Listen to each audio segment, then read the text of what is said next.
Hi guys, David here. In today's video, I'm going to show you how to make a frame for a canvas like this one. We're going to use some recycled wood and it's going to be a very rustic frame. So let's get into it.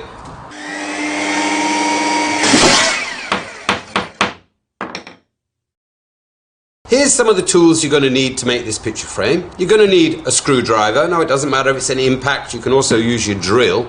And you're going to need a drill or battery drill or a corded drill, really doesn't matter, even a hand drill's fine, and a router. You're going to need a few basic hand tools as well. You're going to need some drill bits, a chisel, pencil, a meter, of course some protection for your eyes, a dust mask for when using the router, a mallet, and some screws. One more thing you might need is a wire brush to clean up your old recycled wood. So the first thing we need to do is make a plan so that our canvas is going to fit inside of the frame. This canvas, like I've already written down here on the plan, I'll show you in a minute, is 70 by 50. I've written here the size 70.2, so I'll have a little bit of space inside by 50.2 so that it'll fit nicely. For this particular frame, the width of my material is 9.5 centimeters. Now, the hole in the middle is actually going to be a little bit smaller than the frame because it needs to sit inside from the back. So there's going to be a small step in the back of the frame where the canvas fits in. So the size of that step needs to be the size of the canvas. So the outside of the frame, I have to allow for the step. Okay, so the inside hole, I'm going to make the step 1 centimeter on each side. So the inside hole is going to be 2 centimeters smaller than the canvas. So I drew myself a plan. I drew with the dotted line where is that groove going to be, which is 1 centimeter either side. I took the size of the thickness of the material. So now I know that this part here is 70.2 centimeters plus 9.5 and 9.5, which comes to 87.4. And this piece is the size of the canvas less 2 centimeters. So it's a centimeter for here and a centimeter for here. So this is 48.2, which is written 0.4 here again. Never mind. Okay, so what I need to do first of all is to cut my material to length. I've already done that. So what we're going to do now is just clean up that material a little bit. As you can see, the wood I chose is old, but it's also a bit dirty. I like the old look it gets from being out in the weather all these years, but it's a bit dirty and I want to just clean up the dirt. So I'm going to use a wire brush and just go with the grain. You don't need to be too aggressive, and just start to clean off that dirt and it'll emphasize the grain. I should perhaps just clean up the edges a little bit as well. That's enough for me. I don't want to clean it any more than this. I want the frame to be quite dark in color. If I keep going, it'll get lighter and lighter. There we are. So those pieces now look nice and clean compared to this old dirty piece, you see. So now I'm just going to clean up these other two pieces. As you see, it didn't take many seconds with a wire brush. I just want to show you another option of cleaning the work. I've got a machine which is a detail sander. So we're going to take it over to the detail sander and give it all a sand and see how it comes out over there. So you can see that the detail sander cleaned it up nicely. Now I've just got to finish this piece. Okay, so now all the wood's cut to size and cleaned up. Now I'm just going to go over this again about the sizes to make it clear. The canvas is now bigger than the hole. This is the hole. And the frame, the canvas, it's overlapping a centimeter here, a centimeter here. If I put it in this direction, it's overlapping about a centimeter here and a centimeter here. For the groove that we're going to cut afterwards in the back, so the canvas can be fitted in from behind. Now we need to connect everything together. And we're going to do it as simple as we can with some screws. This is the longest screw that I have in the workshop, and it's too short. So what we're going to do, we're going to drill a hole the size of the head halfway through the material like this, so the screw can grab here and close the joint with enough thread inside. What's enough thread into end grain? It's just a picture frame, guys. Yeah, it's not going to, shouldn't have monkeys swinging from it. But we want about, I don't know, 2.5 centimeters going into the end grain here. So I want to join the corner here with 2 screws, because otherwise this piece will pivot around. If there's only 1 screw in the middle, it'll act like an axle. So we want 2 screws to hold all this together. And I'm going to drill through here. This is just a scrap offcut that I'm just going to use to give me a little mark. So I know my 2 screws need to go in here. I don't want to get too close to the end so I don't split the wood. So let's put 1 screw about 1 inch, 2.5 centimeters from the end, and another one in here, I don't know, 3/4 of an inch from the end, something like that. This is a 9mm drill bit. The head of a screw is 9.5 mil, but I also want to plug this hole afterwards, so I'm going to make that hole even bigger for the plug. So I'm going to cut the hole for the plug first. This drill will cut the hole for the plug and make part of my pilot hole. So I'm just going to try to be as straight as I can to come out in the middle.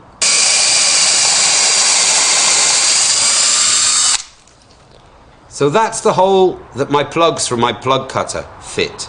Now I want to drill this deeper hole, the 9mm hole, so the head of the screw can disappear halfway into the material. Now I could put a bit of tape here to stop myself so I know how deep to go, or I could take a block of wood like this, and if that's as deep as I want to go, which is about half the thickness of the material, so if I put this block on, and that'll drill to about half the thickness of the material. So I take this block of wood, which I drill a hole in it, and now that's going to give me a stopper so that my screw won't go in too far.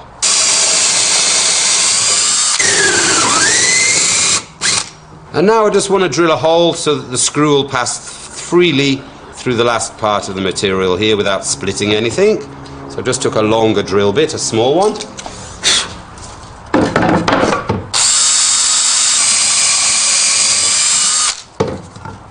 And here we are, they popped out the other side. Okay, now I need to do the same on all 4 corners.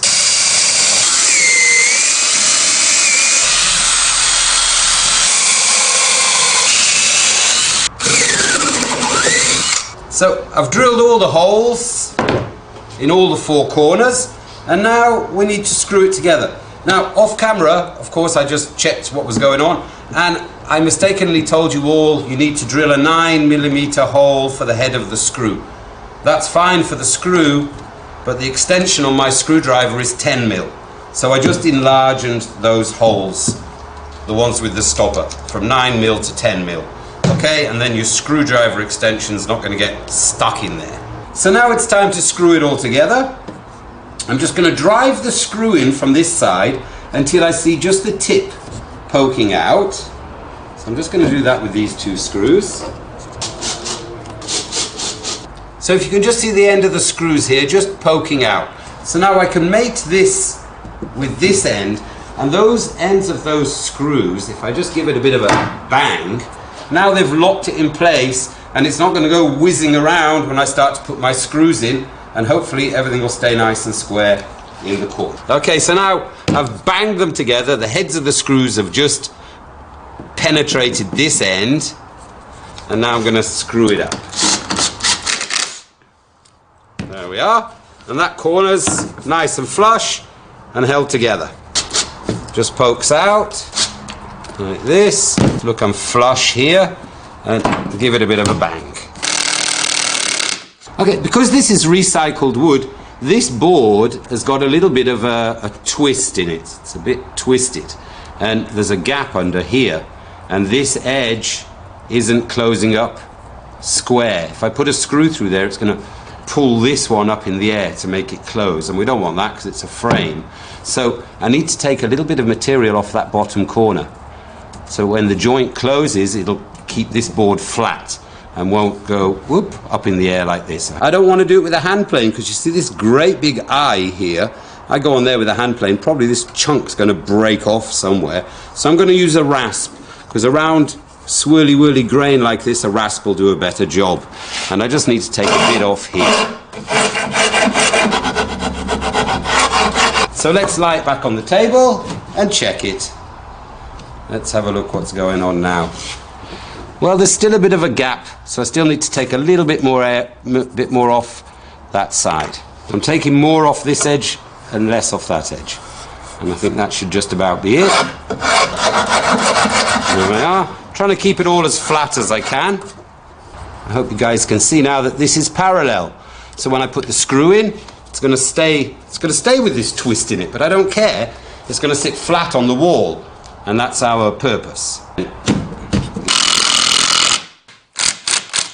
Okay, this all came together nicely. This didn't lift up in the air because we relieved a bit of material from the corner. So here I have a little bit of a step, and it's just because we're using recycled wood. It's not dimensioned, it's not exactly straight. I need to push this corner in, but I've only got two hands and I can't hold this corner and drive the screw in. So I'm just going to take a clamp. If you haven't got a clamp, you could knock a nail in the other side of the table, push it closed, knock a nail in the table and just hold it while you put the screws in. I'm going to use a clamp until that's flush. Everything's sitting down flat. Okay, so now the face of the frame looks all very nice, but we need this step in the back. So I'm going to flip it over, and we need to make a step in here so that the canvas can go inside. And for that we're going to use a router. If you don't have a router, something else you could do, something like this. You could just nail it or screw it on the edge, and then that will create a hole for the canvas to drop into from the back, and then on the front it's all going to look good like this. Now if you haven't ever used a router before, please do be careful. They spin around extremely fast, about 30,000 RPM. Wear safety glasses, wear a dust mask. The cutter I'm going to use for this job, it's got a bearing here, and these are the knives that are going to remove material. So it's going to eat away at the material from here until the bearing touches the edge of the material. So when the bearing touches the workpiece, that'll guide it straight with the edge of the frame. And then we're going to have a step cut out here all the way around. Now, the depth in this direction, it's governed from the bearing to the end of the knife, and it's about 11-12 mil here. But the depth we adjust with the base of the machine. This is a fixed base router, so whatever I set, it stays like that during the job. Now, we need to remove quite a deep step for this canvas because it's thick. You want to move it in the opposite direction to the turning of the blade. Okay? That means if you think about the knife as a wheel, as the wheel's spinning around, it's spinning around this way, it wants me to go, it wants to like pull the machine in this direction. So I'm going to go opposite to the way of the knife spinning, so I'm in control and it doesn't just run out of control. One more thing before I start to work, I'm just going to put a clamp on the picture frame so it doesn't move around. I might sound a bit muffled to you because I'm wearing a dust mask. So I'm going to place the machine on the work without the knife touching to begin with. Keep the cutter out the way, turn the machine on, and then push the cutter into the work.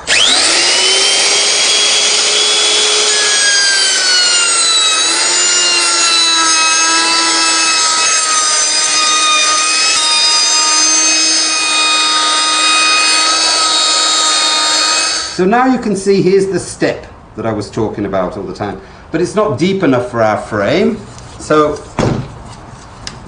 I need to lower the base or higher the base, however you like to look at it, and I'm going to go around again.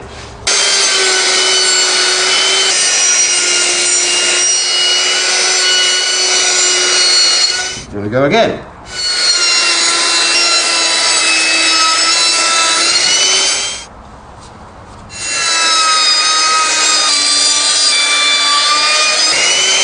We've gone in deep enough, the picture frame disappears inside this groove, but this got round corners because the router has a round cutter. So now we need to square up these corners with a chisel. So first of all, we just should mark it out. Just mark a straight line here. And I'll mark a straight line here. I don't know if you can see my pencil marks, but now I've got a square corner marked out here. If I put my chisel here first, there's a big danger it's going to split off up there, and I don't want that to happen. So first of all, I'm going to cut the fibers in this direction with the back of the chisel. If your chisel's not very sharp and you don't really manage to get it very sharp, do this in small knocks. Don't try chopping in a lot. You're going to break all the fibers and possibly break these little lips in here. Okay, so I've squared up all the corners, and now it's time to see if the canvas fits. So let's have a look. In this direction, everything's cool. In this direction, not so cool. I can't take any material off the canvas, so I'm going to have to enlarge the hole. And I take a smaller bearing, like this one,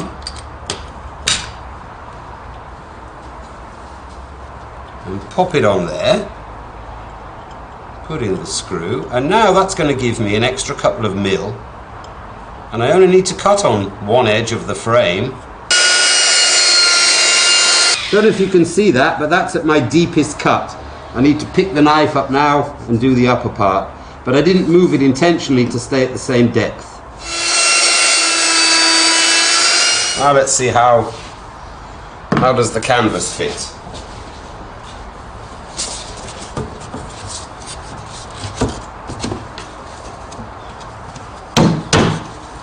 So there you are, that's how it came out.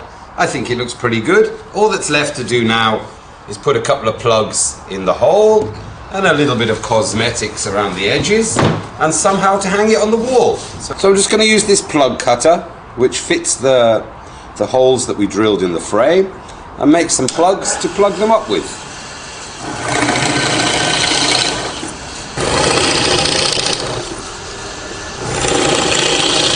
So now I just pop them out with a screwdriver like this.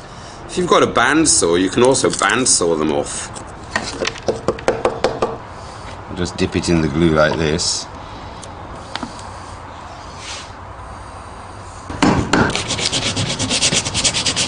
Now I give it a sand with a bit of old sandpaper while it's still got glue around it, and then the dirt and sawdust will just hide that patch even better.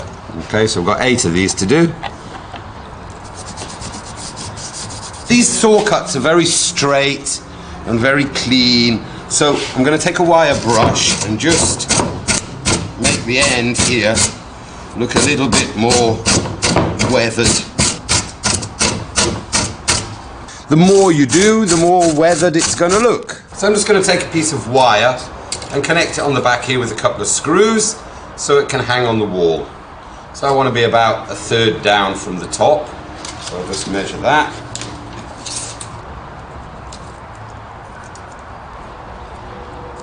I'm going to use a couple of drywall screws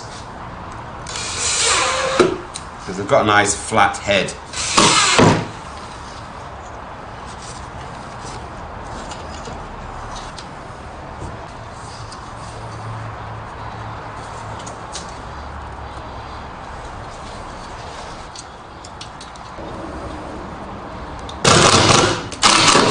And we need to just pop in a couple of nails to hold your canvas in, but I'm not going to hold it because this is just a blank canvas. And so there you have it. Just remains a little bit more wire brushing on the corners and stuff, and a little bit of cosmetics, but on the whole I think that should help you make your own frame at home. I hope you liked the video. If you did, please like and subscribe, and I'll see you in the next one. Bye for now.